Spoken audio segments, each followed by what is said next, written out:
All right, guys, we got a wild story here from Axios. So they have this article where they lay out this is going to be Trump's cabinet if he were to win again. We have a good idea of what his cabinet is going to be. So they say behind the curtain exclusive, how Trump would build his loyalty first cabinet. We're going to talk a little bit more about that in a second, this idea of loyalty first. But let's go ahead and dive into it. Former President Trump, if elected, would build a cabinet and White House staff based mainly on two imperatives: pre-vetted loyalty to him and a commitment to stretch legal and governance boundaries. Sources who talk often with the leading GOP presidential candidate tell Axios Trump would fill the most powerful jobs in the world with men like Stephen Miller, J.D. Vance of Ohio, and Kash Patel, with the possible return of Steve Bannon. If Trump won in 2024, he'd turn loyalists who share his zeal to punish critics, purge non-believers, and take controversial legal and military action, the sources tell us. Trump and his prospective top officials don't mince words about their plans. They want to target and jail critics, including government officials and journalists, deport undocumented immigrants, or put them in detainment camps and unleash the military to target drug cartels in Mexico, or possibly crack down on criminals or protesters at home. So on that front, Trump has now been saying multiple times, I want war with Mexico. I want to send in the U.S. military to go after the drug cartels. And also they said they want to be ready to deploy the military on day one if there are anti-Trump protests. They want to crack down on those protests. These are things that have already been reported on previously. And on jailing critics, yeah, I mean, he's even said we should open an investigation into people like Bill Barr. Well, why would he go after Bill Barr? He's a hardcore Republican. He worked in the Trump administration. Well, he's still pissed that Bill Barr didn't greenlight overturning the election for Trump.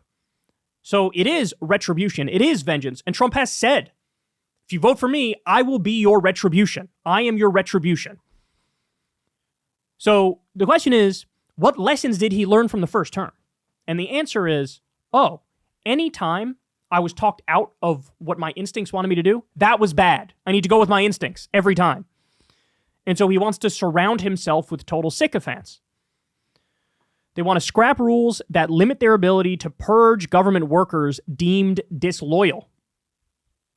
Trump hasn't settled on specific roles for specific figures and hates it when his staff and friends speculate otherwise. It's not in his DNA to do detailed personnel planning, and a lot depends on the last few people he's talked to. But in rolling conversations with friends and advisors, he's been clear about the type of men, and they're almost all older white men he'd want to serve at his pleasure if he were to win a second term.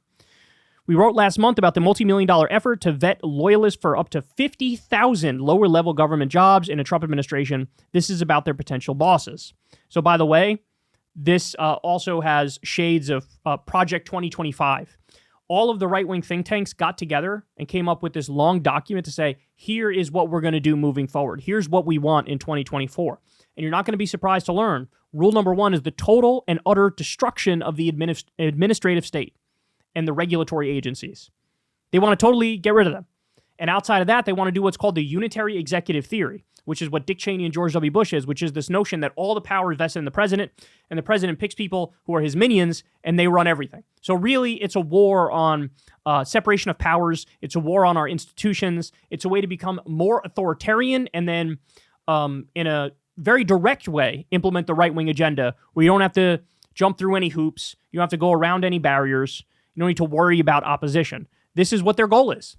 This is what their goal is. There are also a whole bunch of stuff on Christian nationalism type ideas. Like they said, kicking out immigrants, doing ideological screening for immigrants. They don't want anybody who's liberal or leftist to come into the country at all. They wanted to screen for Marxists. This is something that, again, has been reported.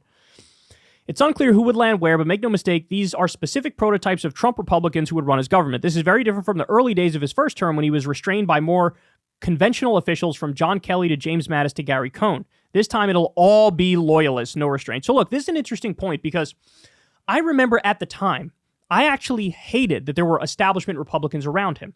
Because with the establishment Republicans comes this pressure to cut taxes for the rich, comes this pressure to deregulate, comes this pressure to just be George W. Bush 2.0. And we all know George W. Bush was a colossal disaster. So I was against these establishment Republicans being around Trump at all, and for good reason. However, I was wrong about one thing, which is these establishment Republicans, they were wrong about all the policy stuff, but when push came to shove around January 6th and the election, they said, nah, son, you lost. You got to step aside. You can't do this. We have to do the peaceful transition of power.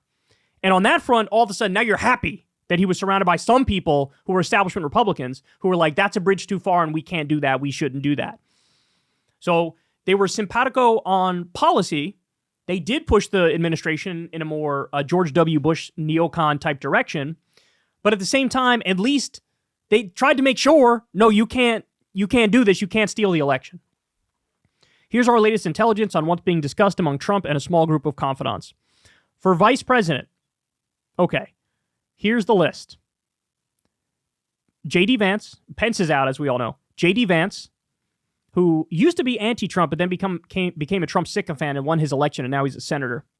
Sarah Huckabee Sanders, governor of Arkansas.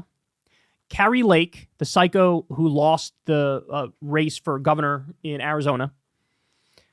Kristi Noem, and so far that's all they have on this list. So look, of those names, I've already made this prediction before. I'm going to make it again right now. I think it's going to be Kristi Noem. Why? Because he doesn't want, and by the way, Melania has been pushing for Tucker Carlson on the list, and they go on to say that here. I don't think it's going to be Tucker. Why? Because Tucker might outshine Trump, and that's the last thing he wants. Oh, they also float Byron Donalds, Marjorie Taylor Greene as well.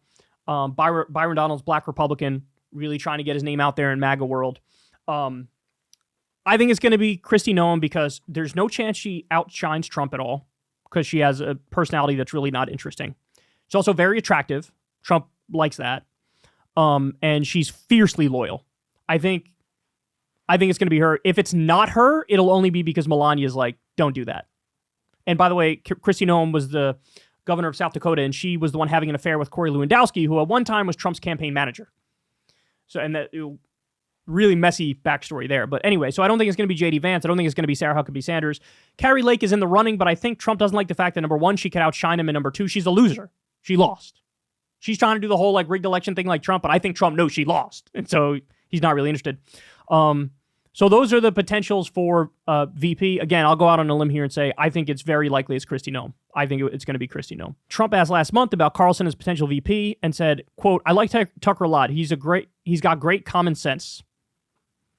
So others likely to wield power in a second Trump term share a lot in common with Carlson. They're full, proud MAGA warriors, anti-GOP establishment zealots, and eager and willing to test the boundaries of executive power to get Trump's way. By the way, that's not even true of Tucker. Remember the Dominion leaks, the internal Fox News emails and texts? He hates him. Tucker said, I hate Trump with a burning passion. Now all of a sudden he's coddling his ball sack again so he can get close to power. Stephen Miller. He could be your next attorney general, and if not that, get a cabinet-level role to greatly influence immigration policy. This is the guy who is the architect of a lot of Trump's horrible policies, family separation stuff, all that. Hard right guy, obsessed with immigration. He's the guy who spray painted on his hair at one point in an interview during the Trump's first term. So that's who they say for attorney general. Mike Davis. Donald Trump Jr. has floated Davis, the former chief counsel for nominations, to then Senate Judiciary Chairman Chuck Grassley to be Trump's interim attorney general, saying it would be a shot across the bow of the swamp. Steve Bannon. In the early days of Trump's first term, he was arguably the most powerful man on staff, plotting personnel and policy decisions from his Capitol Hill townhouse. Then he was ousted and frozen out. Now, thanks to his popular podcast and pro-Trump fervency, he's back. This is Trump 101. He really does value loyalty more than anything else. And it's funny because he's incredibly disloyal to people who are loyal to him. He stabbed 1 million people in the back. But Bannon's back in the good graces because he held on to power vis-a-vis his podcast and by sucking off Trump on his podcast. And so now he might be back in that inner circle. Kash Patel, a protege of former Representative Devin Nunes, who has led efforts to discredit the Russia investigation. Patel came to be viewed as a political mercenary in Trump's war against the intelligence community. The former Pentagon official would be considered for a top national security job in the next administration, possibly even running the CIA or NSC. So again, his job would be to purge all the anti-Trump people from the quote-unquote deep state.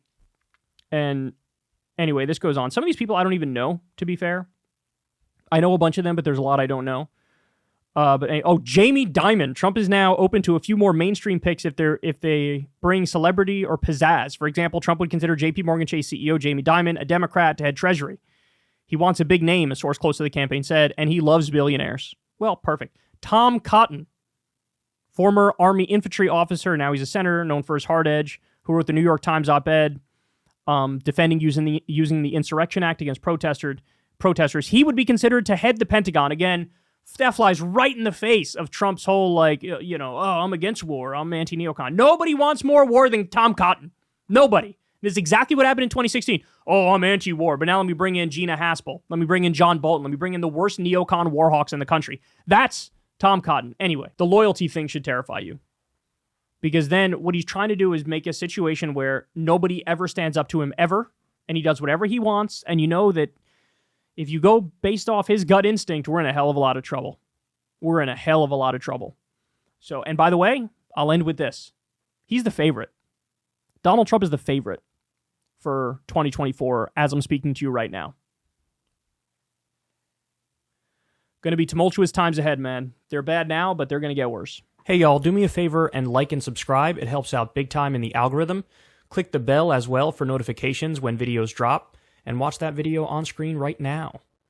You know you want to.